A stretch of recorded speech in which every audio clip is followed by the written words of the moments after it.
This chocolate upside down sour cream cake combines a sticky hazelnut topping with an ultra moist chocolate malt sour cream cake center, a sweet hazelnut crust, and is scaled to fit a 4-inch cast iron skillet.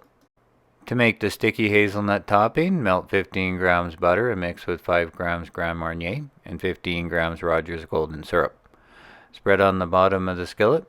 Fill the bottom of the skillet with hazelnuts broken in half, about 20 grams, and roast in a 375-degree Fahrenheit oven for 5 minutes to start caramelizing the hazelnuts.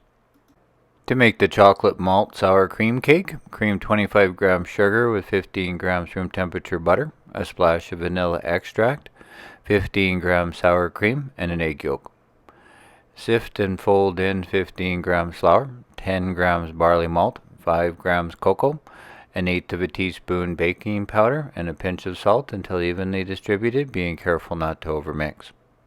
Spread the batter on top of the hot hazelnuts, then mix 10 grams chopped hazelnuts with 10 grams brown sugar and spread evenly on top of the cake. Bake in a 375-degree Fahrenheit oven for 20 to 25 minutes.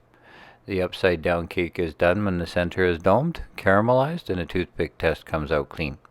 Wait about 10 minutes or until the skillet is cool enough to handle, then use a small palette knife to free the cake from the top and sides, then invert it onto a plate.